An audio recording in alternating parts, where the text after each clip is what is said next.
All right, so it's a 1st and 20. The Steelers a little bit behind the chains here against the Patriots. They're an empty set, a 3-by-2. All right, get your pre-snap scan down. There's two in the roof. Corner to the field is off. Eyes inside, hip angle inside, leverage inside. The corner to the boundary is tight. His eyes are on the receiver. His hips are towards the receiver. He's outside leverage. Okay, you look at the alley players on both sides. Okay, over the top, slightly outside, eyes at the receiver, hip angle at the receiver. Okay, safeties are a little bit off levels. All right, there's nobody in this guard area, the center guard area here, linebacker wise. So man-to-man indicators across the board. Okay, let's take a look, see if there's any type of rotation. So this ends up being a one robber. This safety has a cut technique. He's looking for any type of crosser that's going to be an immediate threat. He's robbing the eyes of the quarterback. Ben has a slant flat combination here to the two receiver side. Notice how he takes one huge step. He utilizes a hang technique. He's hanging on the back foot to allow this receiver to clear the shoulders of the cornerback. As soon as he sees that back shoulder of the receiver clear the chest of the corner, that tells him to pull the trigger and throw. Delivers a football that ends up being caught. All right, let's take a look at it from here, from the tight shot. Okay, not every quarterback has the same stance in the NFL. Ben utilizes more of a traditional stance with a left foot staggered back. This is something I've always taught from under center. But anyways, his left foot is staggered back. His feet are just inside shoulder width.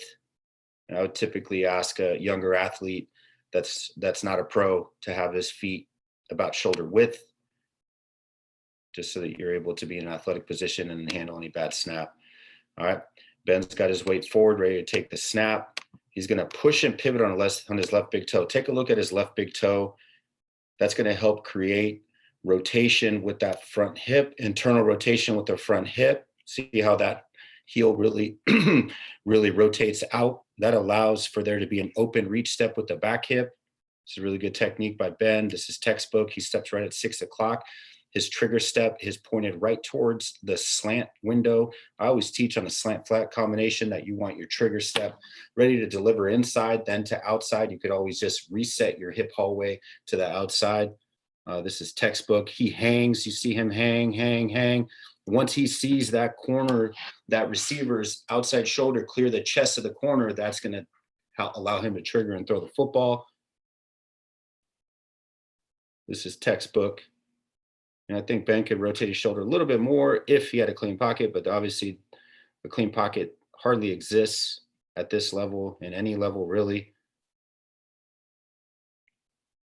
All right, ball's a little high, but catchable. Anytime the ball is thrown inside the numbers, typically you want the football to be thrown no higher than the eyes. You don't want them to extend. If the ball's thrown outside the numbers, then that's fine for them to extend.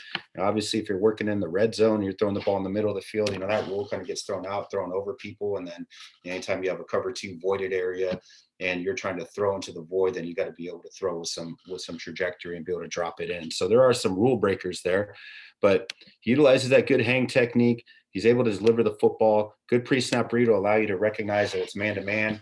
The defenders are trying to take away typically the outside.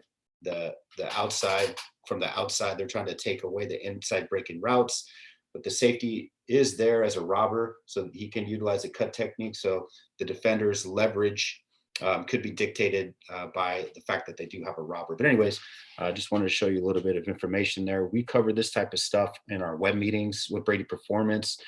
We typically have a slide decks ready to go based off of what the athlete's looking for. If they're playing a team that's a 3-high safety show, that we pull up our slide decks to be able to show coverage slides and then examples, and then we could pull up their film against that particular opponent. If it's a cover 3 match team, we could pull up examples of other teams facing cover 3 match where you can see some good, some bad, and then we could even start watching the film and taking a look. So any questions, let me know. Look at bradyperformance.com. Schedule, go ahead and reach out to us and contact us in regards to film sessions. We have 30-minute, 45-minute, 60-minute blocks. We sell them in bundles as well. If you're ever not happy with it, happy to return your money. Don't want there to be any type of waste in your dollars. I always want to be able to provide value, and I know that I can. And I'm doing that currently right now with high school quarterbacks and even youth quarterbacks. Thank you very much for your time.